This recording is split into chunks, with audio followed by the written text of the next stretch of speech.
April 18, 1943. American P-38. Lightning fighters intercept a Japanese transport aircraft over the jungles of Bougainville Island in the South Pacific. The American pilots have specific orders: not to attack a military base, not to sink a battleship, not to support ground troops. Their mission is to kill one man. Inside that aircraft is the architect of Pearl Harbor, the strategist who planned Japan's opening moves in the Pacific War. The officer American intelligence considers the single most dangerous military mind in the Japanese Empire. His name is Admiral Isoroku Yamamoto, and the United States has just made a decision that will risk everything to kill him. But here's what makes this extraordinary, and this is going to sound completely insane. The man who planned Pearl Harbor didn't want to attack America. He argued against the war. He predicted Japan would lose. And yet, when the order came, he planned the most devastating surprise attack in American history. Why would a man who opposed the war become its architect? To kill him, the United States has to risk its most valuable secret: the fact that American codebreakers can read Japanese military communications. If this mission goes wrong, if Japan figures out their codes are broken, it could extend the war by years, cost thousands of American lives. And here's the question that divided American leadership: is killing one man worth losing the intelligence advantage that won the Battle of Midway? Some said no. Some said absolutely yes. And there's one more question that makes this even stranger. Why do this in 1943? Why not wait? Why risk everything 2 full years before the planned invasion of Japan? The answer to that question explains everything about how the Pacific War was won. But first, you need to understand who Yamamoto really was. Because the man who planned Pearl Harbor is not who you think he is. Before we dive in, if you're interested in deep dive analysis of World War II strategy and military decision-making using primary sources and academic research, I'd really appreciate if you'd hit that subscribe button. It helps the channel grow and lets me know you want more content like this. And as we go through this story, drop a comment telling me whether you think risking the code-breaking secret was worth it. I read every comment and I'm genuinely curious what you think. All right, let's get into it. To understand why the United States was willing to risk its most valuable intelligence asset to kill one man, you need to understand who Isoroku Yamamoto was. And I'm not talking about the propaganda image. I'm talking about the actual strategic mind the American military was facing, because here's what makes Yamamoto's story so remarkable. He knew more about America than any other Japanese officer, and that knowledge made him the most dangerous enemy the United States faced. But it also made him the only Japanese leader who didn't want this war. Let me show you why. Yamamoto was not just another admiral, he was the architect of Japanese naval strategy in the Pacific. Commander-in-Chief of the Combined Fleet. The man who planned the attack on Pearl Harbor, the officer who understood modern naval warfare better than almost anyone in the Japanese military. But here's the paradox that defined him. Yamamoto had studied at Harvard University from 1919 to 1921. He'd served as a naval attaché in Washington from 1926 to 1928. He'd traveled across the United States. He became fluent in English. He moved in the highest circles of American power, and he'd reached a conclusion that terrified him. Japan could not win a long war against America. He told Japanese leadership directly, "If ordered to fight, I can guarantee to put up a tough fight for the first 6 months, but I have absolutely no confidence as to what would happen if it went on for 2 or 3 years." He wasn't being modest.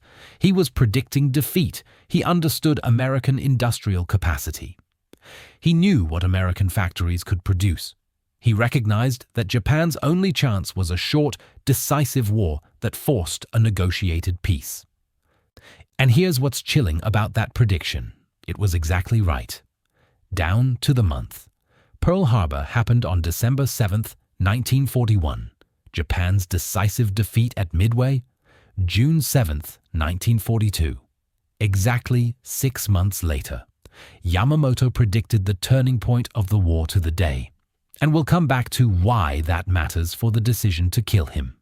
Because that prediction is the key to understanding the entire strategic calculation.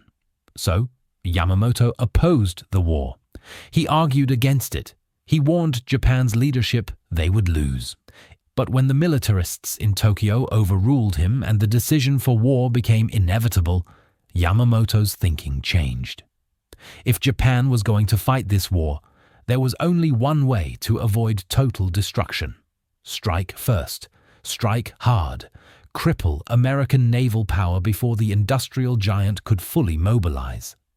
Pearl Harbor wasn't about destroying the American fleet. It was about buying time, creating a defensive perimeter across the Pacific that would be too costly for America to break. Force a negotiated settlement before American factories could overwhelm Japan. And, for the first 6 months, it worked. Pearl Harbor destroyed or damaged 8 battleships. Japanese forces swept through Southeast Asia. The Philippines fell, Singapore fell, the Dutch East Indies fell, Burma fell. By mid-1942, Japan controlled more territory than at any point in its history. And all of it was executed according to Yamamoto's strategic vision. But here's something remarkable about Yamamoto's character that reveals who he really was. While his staff celebrated Pearl Harbor's success, Yamamoto himself spent the day after the attack sunk in apparent depression. Why? Why would the architect of history's most successful surprise attack be depressed? Because he knew something his staff didn't, something that would prove fatal for Japan. The American carriers weren't there. The fuel storage tanks survived. The repair docks were intact. Pearl Harbor could still function as a naval base. Yamamoto understood what that meant. Japan had awakened a sleeping giant without crippling it. The war he'd warned against was now inevitable, and victory was slipping away before it had even begun. Then came Midway, June 1942. Yamamoto planned an operation to lure the remaining American carriers into a decisive battle. Destroy them, eliminate the last major threat to Japanese expansion. It failed catastrophically. Japan lost 4 aircraft carriers. The United States lost 1. The balance of power in the Pacific shifted permanently, and after Midway, Yamamoto knew Japan was in trouble. American shipyards were launching new carriers faster than Japan could replace its losses. American aircraft factories were outproducing Japanese factories by massive margins. The window for a negotiated peace was closing. Yamamoto began planning defensive operations, trying to hold what Japan had taken, buying time for diplomacy that would never come. But by early 1943, American intelligence had cracked something that would seal his fate. The code-breaking operation known as Magic had broken Japanese diplomatic codes. The operation known as Ultra was reading military traffic. And on April 13, 1943, American intelligence intercepted a message that would change everything.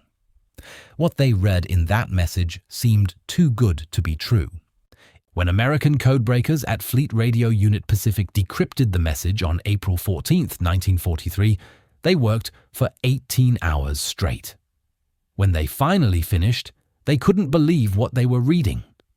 It was Admiral Yamamoto's complete travel itinerary for an inspection tour of forward bases in the Solomon Islands. Departure time from Rabaul, aircraft type, number of escorts, flight path, arrival time at Balalai Airfield, down to the minute. The Japanese Navy had just handed the Americans its commander-in-chief on a silver platter. But here's what nobody expected. When the intelligence reached Admiral Chester Nimitz, commander of the Pacific Fleet, he didn't immediately approve the mission. In fact, some of his staff argued strongly against it. Let me walk you through the debate that happened, because understanding this debate is key to understanding why they eventually took the risk. The case against assassination was powerful. First, The intelligence risk. To kill Yamamoto, American fighters would need to intercept him at a precise time and location deep in Japanese territory. If they succeeded, Japan would almost certainly realize the United States had broken their codes. They'd change their communication procedures. The entire code-breaking advantage would be lost, and that advantage was extraordinary.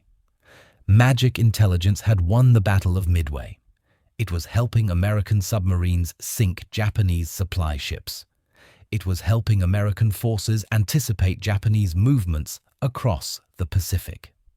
Losing that capability could cost thousands of American lives, could extend the war by months or years. This wasn't a small risk. This was risking the most valuable intelligence asset in the Pacific War.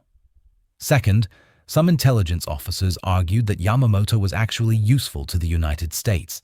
He understood American strength. He opposed the war from the beginning. He was one of the few Japanese leaders who might push for a negotiated peace if the situation became hopeless. Kill him, and you might get a more aggressive, more fanatical replacement. Someone who'd fight to the bitter end. Third, the operational risk. This would be the longest fighter intercept mission ever attempted. Over 1,000 miles round trip. If it failed, if the pilots got lost or ran out of fuel or were shot down, Japan would be alerted anyway, and you'd have nothing to show for losing the code-breaking secret. These were serious arguments, and they had powerful support. But one man changed Nimitz's mind. Captain Edwin Layton, Nimitz's intelligence chief, a man who had known Yamamoto personally when he served as a language attaché in Tokyo before the war. And what Layton said in that meeting made the decision obvious. Layton was unequivocal. Yamamoto is the best the Japanese have. No one else in their navy possesses his combination of strategic vision, charisma, and innovative thinking. But it wasn't just that Yamamoto was brilliant. It was the timing, and this is where the 2 years before invading Japan part becomes critical. Because in April 1943, American planners had just done the math on how long it would take to fight across the Pacific and reach Japan. The answer? 2 to 3 years minimum. 2 to 3 years where Yamamoto would be coordinating Japan's defense, planning every operation, training officers in his strategic methods, making every battle as costly as possible. Kill him now in April 1943, and you remove his influence from every battle for the next 2 years. Let him live, and American casualties could be 20, 30, maybe even 40% higher in every campaign from Guadalcanal to Okinawa. That's not speculation. That's basic military mathematics. Remove the enemy's best strategic mind early in a long campaign, and every subsequent battle becomes less costly. Layton made the case. The other officers debated, and Nimitz calculated the odds. On April 17, 1943, Admiral Nimitz made his decision. The mission was approved. But now they had to solve an almost impossible problem. How do you intercept one aircraft deep in enemy territory over 400 miles from your base with only minutes to find the target? The answer involved the longest fighter intercept mission ever attempted, and a bet on one man's obsessive personality trait. The mission was given a code name, Operation Vengeance. And when the pilots were briefed on what they'd have to do, several of them thought it was suicide. Here's why. The challenge was extraordinary. Yamamoto would be flying over Bougainville Island, deep in Japanese-controlled territory. The round trip from the nearest American base, Henderson Field on Guadalcanal, was over 1,000 miles. American planners had one advantage. The P-38 Lightning fighter had enough range to make the trip. Barely. 18 P-38s were selected, pilots from the 339th Fighter Squadron and others, the best pilots available, men who'd been flying combat missions for months. The mission commander was Major John W. Mitchell. The attack leader was Captain Thomas G. Lanphier, Jr. Another key pilot was Lieutenant Rex T. Barber. They were given one order: kill Yamamoto. The intelligence was specific. Yamamoto would depart Rabaul at 6 a.m. on April 18, 1943. He'd be flying in a Mitsubishi G4M Betty bomber, escorted by 6 A6M0 fighters. Flight time to Balali Airfield near Bougainville, approximately 2 hours. Arrival time, 9:35 a.m. American fighters would have to fly over 400 miles to intercept. Time it perfectly. Find the target in a massive expanse of ocean and jungle, then fight their way home with barely enough fuel. The entire mission depended on Major Mitchell's navigation, over 600 miles of open ocean, flying at 50 feet above the water. Radio silence, no GPS, no radar, no landmarks. One wrong turn, one miscalculation, and they'd miss Yamamoto completely, or worse, run out of fuel over the ocean. But Mitchell had one advantage. The American planners knew something about Yamamoto that would make the impossible mission possible. A personality trait so ingrained that he never deviated from it. Admiral Yamamoto was obsessively punctual. He arrived exactly on schedule for everything. It was a point of personal pride, a mark of discipline and professionalism, and American planners were betting everything on that one trait. If Yamamoto was late by even 5 minutes, the P-38s would miss him. If he was early, they'd arrive after he landed. The entire mission hung on whether Yamamoto would be exactly on time. And there was one more layer of symbolism to this mission. The date wasn't random. April 18th, 1943 was exactly 1 year after the Doolittle raid on Tokyo, the first American attack on the Japanese homeland. The raid that had humiliated Yamamoto and led directly to his disastrous decision to attack Midway. American vengeance delivered on the anniversary of America's first counterstrike. It was also the anniversary of Paul Revere's midnight ride in 1775, the warning that started the American Revolution. American military planners appreciated the symbolism. On April 18, 1943, at 7:25 a.m., 18 P-38s took off from Henderson Field. 2 planes aborted due to mechanical issues, a flat tire, a faulty fuel feed. That left 16 aircraft to complete the mission. They flew in complete radio silence, navigation by dead reckoning, staying just above the ocean to avoid Japanese radar. For over 600 miles, the P-38s flew at about 50 feet above the water, low enough that pilots could see individual waves beneath them. In the tropical heat, the cockpit canopies acted like greenhouses, raising temperatures to almost unbearable levels. This wasn't just dangerous flying. This was precision navigation at extreme altitude for over 2 hours, in radio silence over featureless ocean, timing an intercept down to the minute. Major Mitchell led the formation using only his watch, his airspeed indicator, and a Navy ship's compass that had been specially installed in his cockpit for this mission. The flight took over 2 hours. Fuel was critical. If they didn't find the target quickly, they wouldn't have enough fuel to make it home. At 9:34 a.m., 1 minute ahead of schedule, Major Mitchell spotted them. Yamamoto had arrived exactly on time. His perfectionism was about to kill him. But there was one problem nobody had anticipated. American intelligence said 1 bomber with escorts. Mitchell's formation saw 2 Mitsubishi G4M Betty bombers and 6 Zero escorts. Which one was Yamamoto in? The pilots had seconds to decide. Attack the wrong one, and Yamamoto escapes. The mission fails. The code-breaking secret is revealed for nothing. They made the only choice they could: destroy both. The American formation split. 4 P-38s, led by Lanphier and Barber, went after the bombers. The other 12 engaged the Zero escorts to keep them off the attack flight. The Zero pilots never expected an attack this deep in Japanese territory. They were caught completely off guard. Lanphier and Barber dove on the bombers.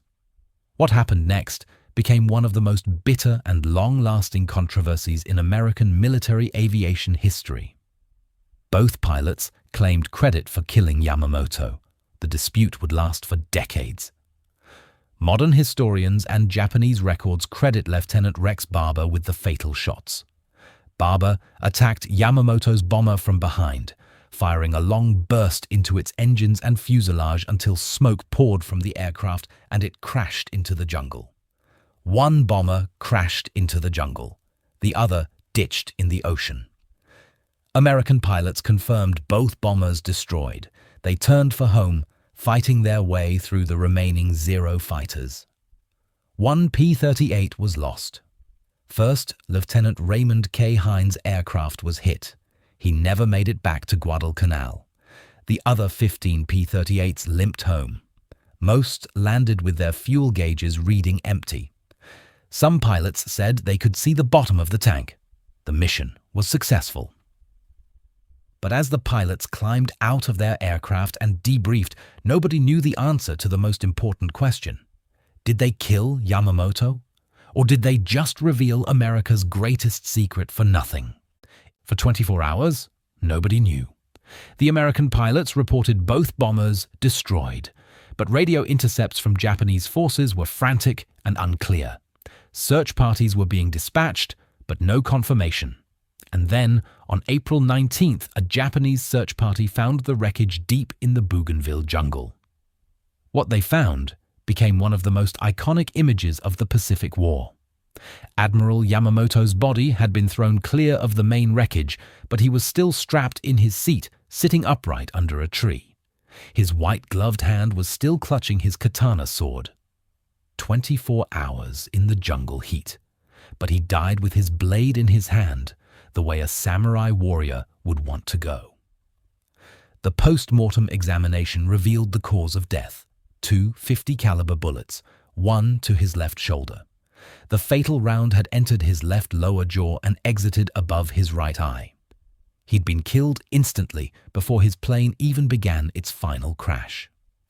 Japanese forces recovered the body on April 19th and transported it back to Rabaul. The death was confirmed.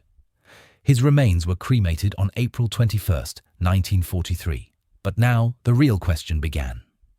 Did Japan realize this was an ambush? Would they figure out their codes were broken? If they did, the United States would lose its most valuable intelligence asset. The entire risk would be for nothing. Japan kept Yamamoto's death secret for over a month. And during that month, American intelligence watched and waited. Were the Japanese changing their codes? Were they investigating how the Americans knew? Did they suspect? The tension in American intelligence headquarters was extraordinary. They'd killed Yamamoto. But had they lost the war's most valuable secret in the process? Meanwhile, the secret wasn't holding as well as Japan hoped. On May 11th, 1943, 10 days before Japan's official announcement, Associated Press reporter J. Norman Lodge filed a detailed story. He'd confirmed through intelligence sources that the United States had tracked Yamamoto for days. That American pilots knew exactly who they were targeting. Military censors immediately blocked the story. But the fact that an American reporter had confirmed the kill before Japan even announced the death shows how thoroughly American intelligence had penetrated Japanese operations. When Japan's announcement finally came on May 21, 1943, it was carefully managed propaganda. The official statement said, Yamamoto met gallant death on a warplane while directing general strategy on the front line. No mention of an ambush, no mention of an assassination, no mention that American fighters had hunted him specifically. The narrative was heroic sacrifice, not strategic failure. President Roosevelt's reaction when reporters asked about Japan's announcement was perfect political theater. "Is he dead?" Roosevelt asked with apparent surprise. "Gosh." Then he joined in laughter with the reporters. The performance fooled no one. Everyone in that room knew the United States had killed Yamamoto deliberately. But officially, Roosevelt maintained plausible deniability. A state funeral was held in Tokyo on June 5th, attended by over 1 million people. Yamamoto was posthumously promoted. His ashes were returned to Japan aboard the battleship Musashi. But internally, the Japanese military was in chaos. Yamamoto had no clear successor.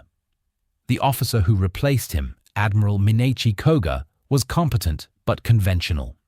He lacked Yamamoto's strategic vision, his understanding of modern warfare, his innovative thinking. Koga himself later stated, "There was only one Yamamoto, and no one can replace him."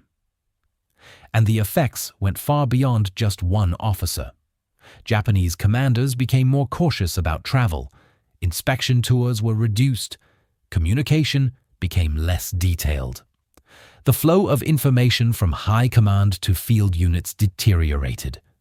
Without Yamamoto's authority, there was no one to unify competing factions within the Navy, no one to push back against army influence, no one to advocate for strategic retreats that might have saved forces. Japanese naval operations became more defensive, less coordinated, less effective. American forces noticed the difference immediately. But there's a darker footnote to this story that shows just how dangerous this mission was. Remember Thomas Lanphier, one of the pilots who claimed credit for shooting down Yamamoto? In August 1943, just 4 months after the assassination, Lanphier's younger brother Charles was shot down near Bougainville. He was captured by Japanese forces. Admiral Halsey wrote about his fears. If the Japanese had learned who shot down Yamamoto, what they might have done to Lanphier's brother was something he preferred not to think about.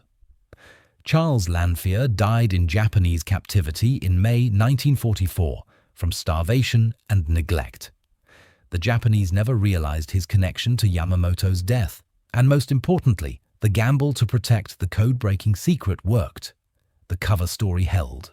Japan conducted an investigation. They concluded incorrectly that the leak came from the Japanese army in Rabaul gossiping in bars, not from broken Navy codes.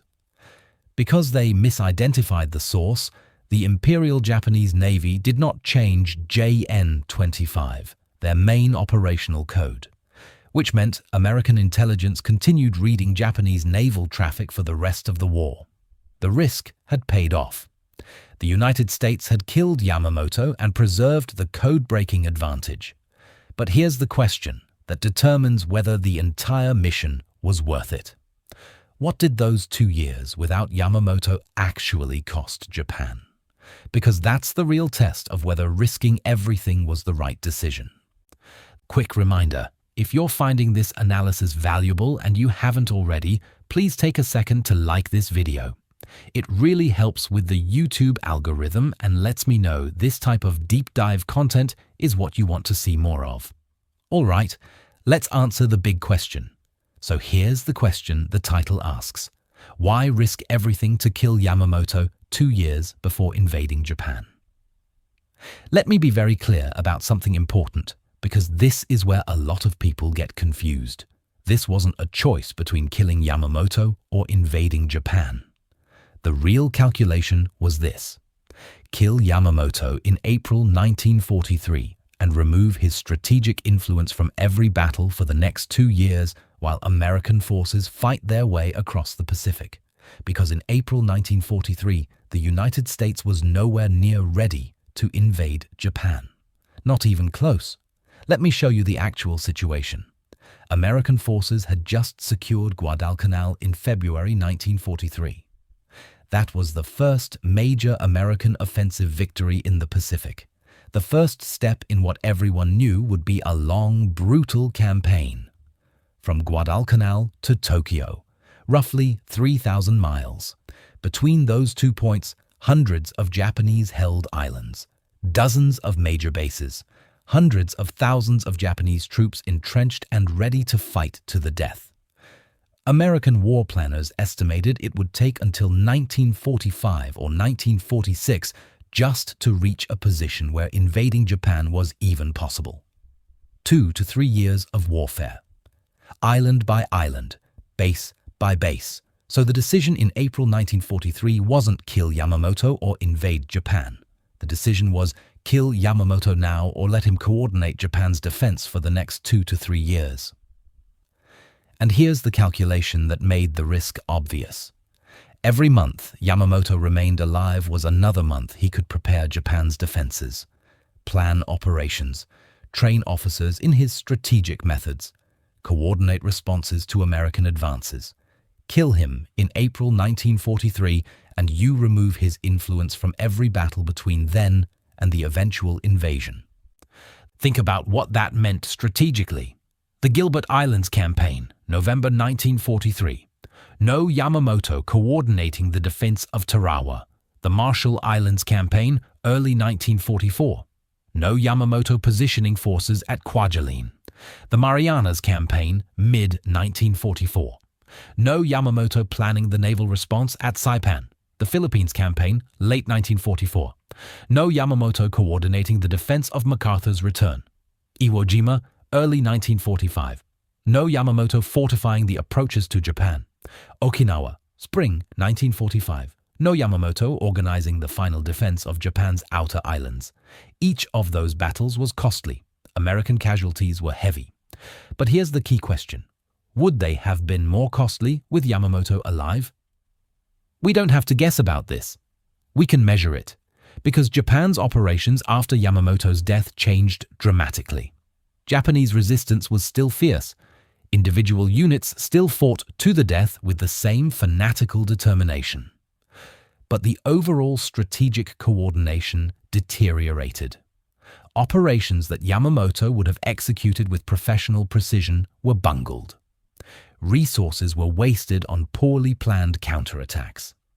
Defensive positions that should have been reinforced were left vulnerable. American commanders noticed the difference. Japanese tactical execution remained deadly, but strategic coherence declined. So, here's the question. Military historians still debate. If Yamamoto had survived and coordinated Japan's defense for those 2 years, how many more Americans would have died? Some historians estimate 20 to 30% higher casualties in major campaigns with Yamamoto alive. That's thousands of additional American lives in battles like the Philippines, Iwo Jima, and Okinawa. We can't know for certain, but we can know this. Yamamoto was the best strategic mind Japan had. Professional, innovative, capable of maximizing limited resources. Without him, Japan fought bravely but less effectively. And that brings us to 1945. After 2 years of brutal warfare, American forces finally reached a position where invading Japan was possible. The plan was called Operation Downfall, and it was going to be the largest amphibious operation in human history. Larger than D-Day, larger than any military operation ever attempted. 2 stages. Operation Olympic in November 1945, invading the southern island of Kyushu using Okinawa as a staging base. Then Operation Coronet in early 1946, the main invasion targeting the Kanto Plain near Tokyo. The Japanese knew it was coming. They had a defense plan called Ketsu-Go, Operation Decisive. The plan was to mobilize the entire civilian population for total resistance. Every man, woman, and child. The propaganda slogan was, 100 million die proudly. And here's what American planners projected for Operation Downfall. They looked at the casualty rates from Iwo Jima and Okinawa. They extrapolated to a full-scale invasion of the Japanese home islands, where resistance would be even more fanatical. The projections were catastrophic. American casualties, 1.7 million to 4 million, including 400,000 to 800,000 American dead. Japanese casualties, 5 million to 10 million dead, as the civilian population was turned into combatants. Those numbers are why Operation Downfall never happened. Let me be very clear about this. The decision not to invade Japan in 1945 had nothing to do with Yamamoto being dead 2 years earlier. The decision was made because of those casualty projections, those apocalyptic, unprecedented numbers. The alternatives that actually ended the war were the atomic bombs dropped on Hiroshima and Nagasaki in August 1945 and the Soviet declaration of war against Japan. So to answer the question completely and accurately, the United States didn't choose between killing Yamamoto and invading Japan. They killed Yamamoto in April 1943 to remove his strategic influence from a 2-year campaign they knew was coming. Then, 2 years later, in August 1945, they chose not to invade because the casualty projections for Operation Downfall were beyond anything in military history.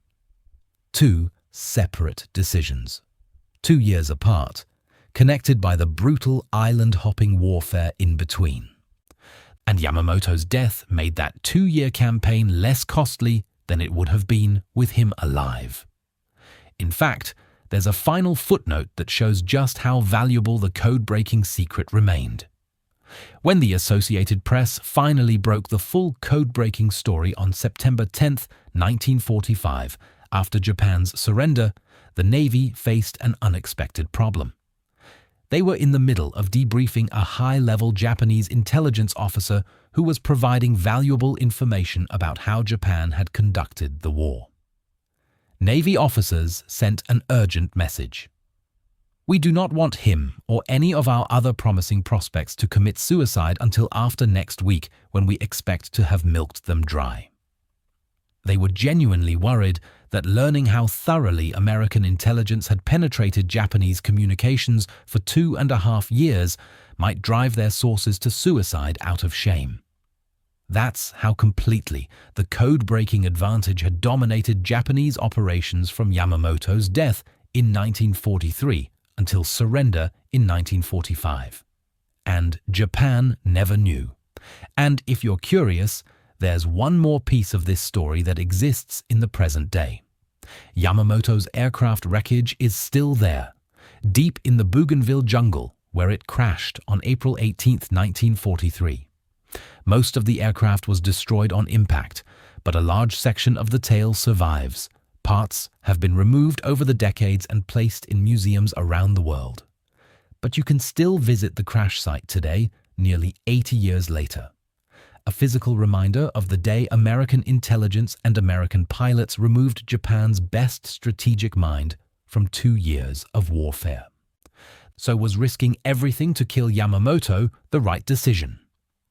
Let's look at what the assassination accomplished. 1. It removed Japan's most capable naval strategist at the beginning of a 2-year campaign across the Pacific. Every battle from April 1943 to August 1945 was fought without his strategic coordination. 2. It degraded Japanese command and control without permanently losing the code-breaking advantage. The cover story worked. Japan investigated and reached the wrong conclusion. American intelligence continued reading Japanese naval communications for the rest of the war. 3. It demonstrated American reach and capabilities, sent a message that no Japanese commander was safe, no matter how deep in their own territory. 4. It provided a massive morale boost to American forces while damaging Japanese morale, even though Japan tried to present his death as heroic sacrifice. 5. And most importantly, it removed Yamamoto's influence from approximately 30 months of brutal warfare, from the Solomon Islands to the Philippines to Iwo Jima to Okinawa. Every defensive position, every counter-attack, every strategic decision was made without the man who understood defensive warfare better than any other Japanese commander. The cost? 1 P-38 fighter and 1 pilot, Lieutenant Raymond K. Hine, killed in action. The risk of revealing code-breaking methods, which was successfully managed through the cover story and careful execution. The benefit? 2 years and 4 months of warfare without Japan's best strategic mind coordinating the defense. Lower casualties in every major campaign from 1943 to 1945. Preserved intelligence advantage that continued to save American lives until Japan's surrender. That's an extraordinarily favorable trade-off by any measure. Could the United States have won the Pacific War without killing Yamamoto? Yes. American industrial superiority was overwhelming. Japan's strategic position was hopeless once American production fully mobilized. But would the war have taken longer? Would American casualties have been higher in every battle from 1943 to 1945? Almost certainly. Yamamoto was the one Japanese leader who understood how to fight a defensive war against a superior industrial power, how to inflict maximum casualties with limited resources, how to make every island, every base, every position as costly as possible. Without him, Japanese resistance was fierce but less coordinated, less strategically coherent, less efficient. The plan to invade Japan, Operation Downfall, projected casualties so catastrophic, 1.7 to 4 million American casualties, that it was never executed. The atomic bombs and Soviet entry ended the war first, but if that invasion had happened, it would have been worse with Yamamoto alive to coordinate the defense.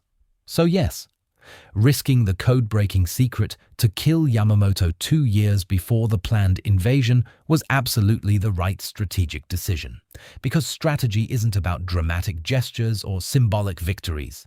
Strategy is about mathematics, about probabilities, about removing the enemy's best assets early in a long campaign and reducing the cost of every battle that follows. And Operation Vengeance accomplished exactly that.